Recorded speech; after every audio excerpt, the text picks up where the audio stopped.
Hello viewers, আসসালামু আলাইকুম। কেমন আছেন সবাই? আমি আল্লাহর রহমতে ভালো আছি। আরো একটা নতুন ব্লগ নিয়ে আপনাদের মাঝে হাজির হলাম।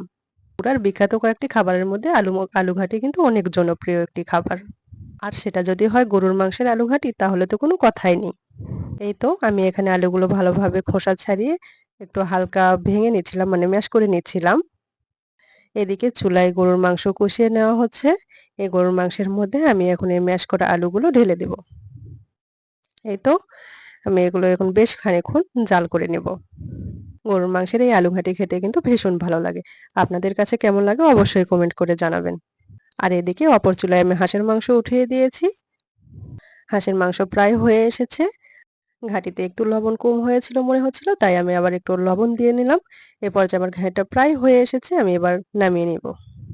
বড় বড় অনুষ্ঠানেও কিন্তু এই আলু ঘাটির আয়োজন করা হয়ে থাকে। মাশাআল্লাহ, খেতে অনেক মজা। এই তো আমার এই তরকারিটাও হয়ে গেছে। আপনারা যারা এখনো এই তরকারিটা খাননি অবশ্যই একবার খেয়ে দেখবেন। আসলে অনেক মজা হয়।